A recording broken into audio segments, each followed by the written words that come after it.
What's going on, everybody? My name is C4. Welcome back to the channel, and not a video I love having to make because it is taken away from my other content. It's taken away from it's probably cost us 2 episodes of our Raiders franchise. But today, I think I found a good spot after last week's Madden title update for All-Madden sliders. These are going to be the sliders that we utilize in our Raiders franchise as we continue through year 4 and into a playoff run where, as we sit 10-0, expectations are kind of trending towards Super Bowl or bust.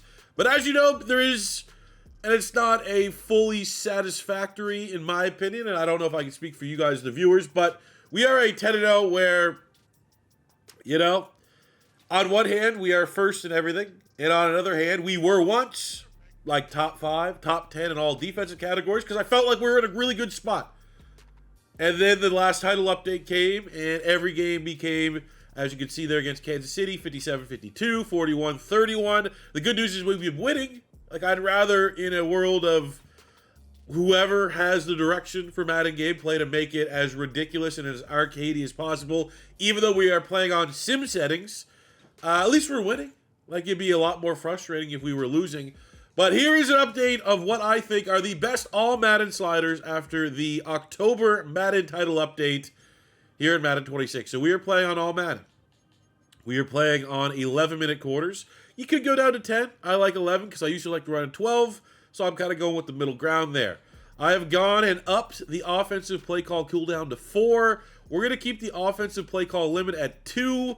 I think we play through, we're at 10-0 the rest of the year, and that's still, maybe we need to be 5-10% more difficult. You could always knock this down to 1. Then you're starting to kind of trend in like unrealistic territory. But, there's only so many meshes and toss plays that you can run until you're like, self-control, I guess. But I feel like 4-2 here is a really good spot. For what I'm using for draft class generation, I don't think I've touched on this in previous years. Everything's on normal. I've made kickers week and IDLs week. For kickers, I just felt like every other year there was a generational kicker being generated, so I wanted to make that a little bit more difficult. And for interior defensive line, it just helps prevent the nose tackle cheese, something that absolutely needs to get addressed, I think, across the board in like the next title update. They really want to kind of hammer home some upgrades and stuff like that into franchise mode that would be easy. It's not just like, you look at the last couple ones, it's like, we added some face scans and fixed typos. Yay, that's what we're looking for in franchise mode. God damn it.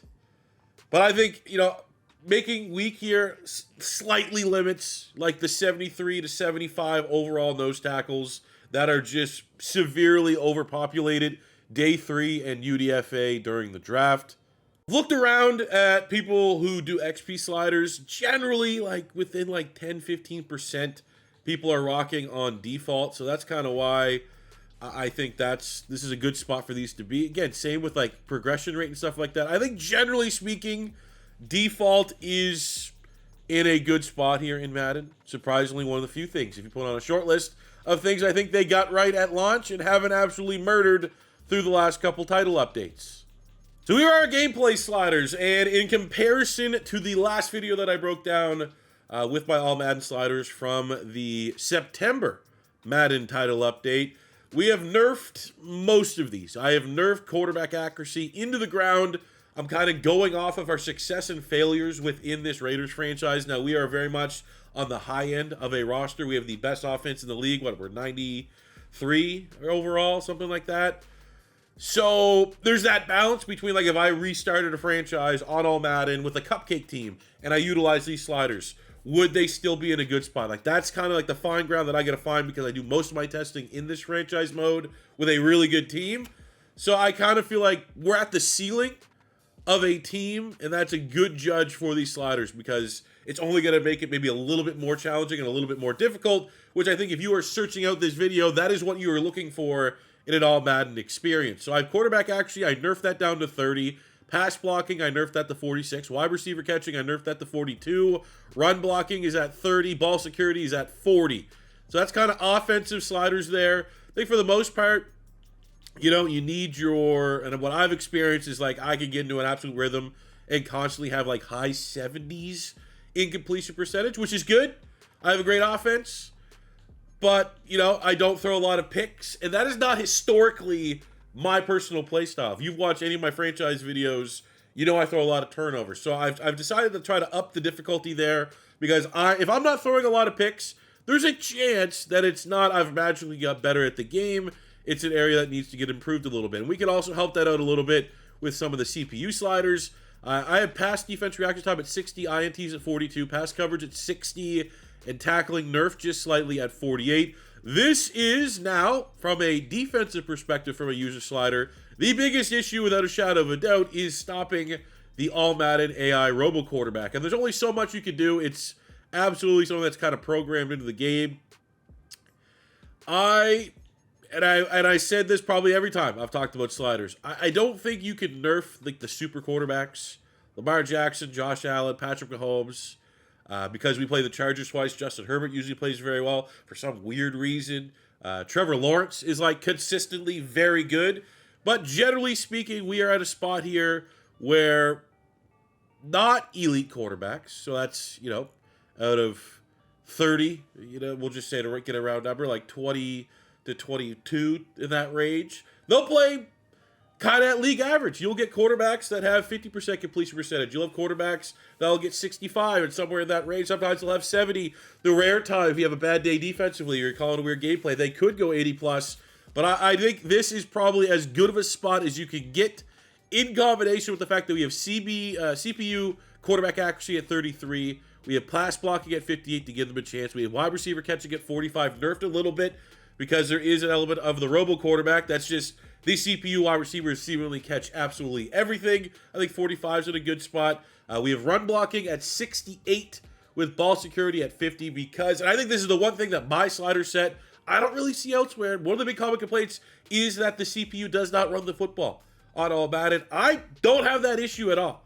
I don't know if that's because I primarily play like a lot of man defense, but if I go up against like solid running backs to great running backs, they will go consistently over 100 yards. I have no problem kind of getting those realistic rushing numbers. So absolutely try these out if you think that's an area of your gameplay that could be a lot better.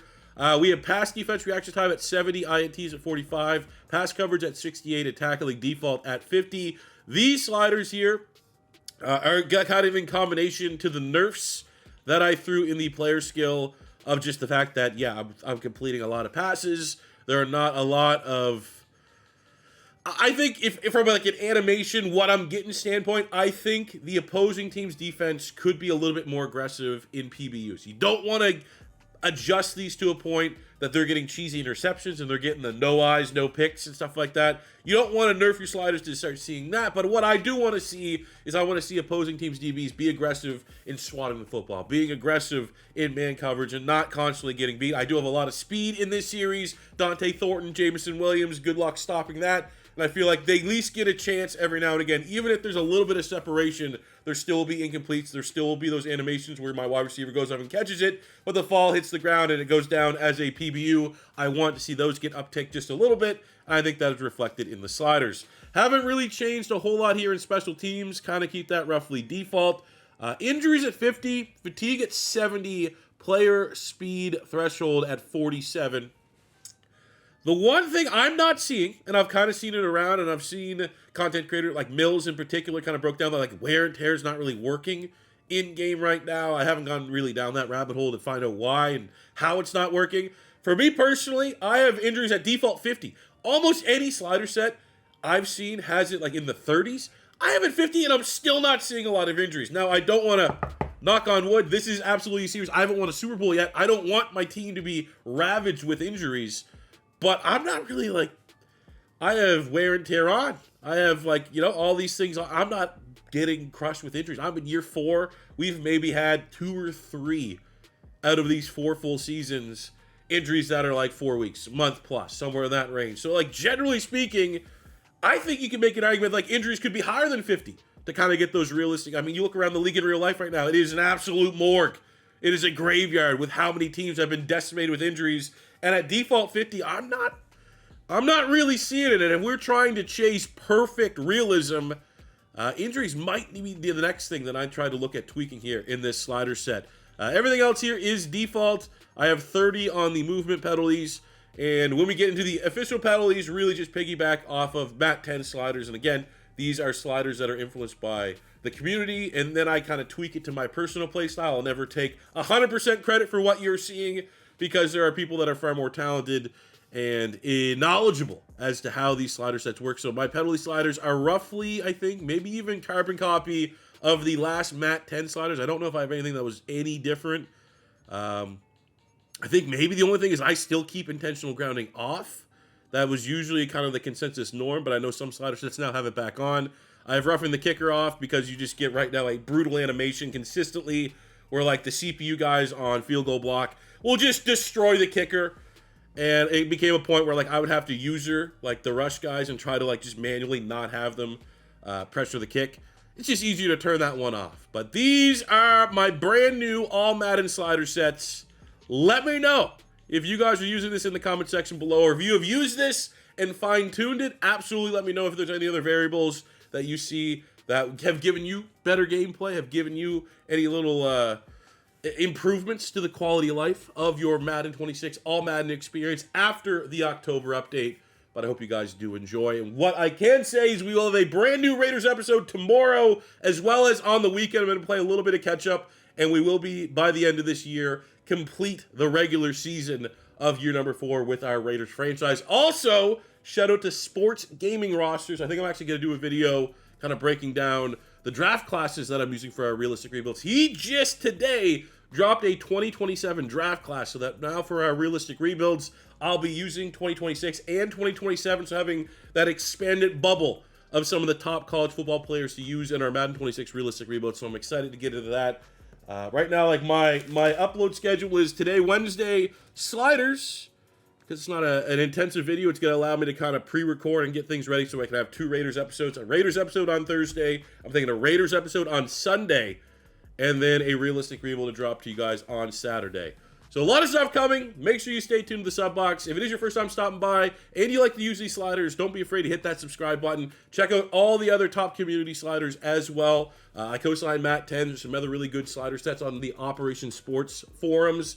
Go check out all those people trying to make, as a part of this community, the best Madden, All-Madden experience going. It is a community effort that will always continue to need to be tweaked, because every Madden update, it feels like something goes wrong. We can't get any wins. It's been a minute since there's been a title update that's been a win for the franchise community, especially the franchise versus CPU community. So these slider sets, I like to just kind of view this as a community slider set, are very much needed. But that'll do for me today, guys. Thank you very much for watching. Until next time, it's your boy C4, and peace. I love you. Have a good one.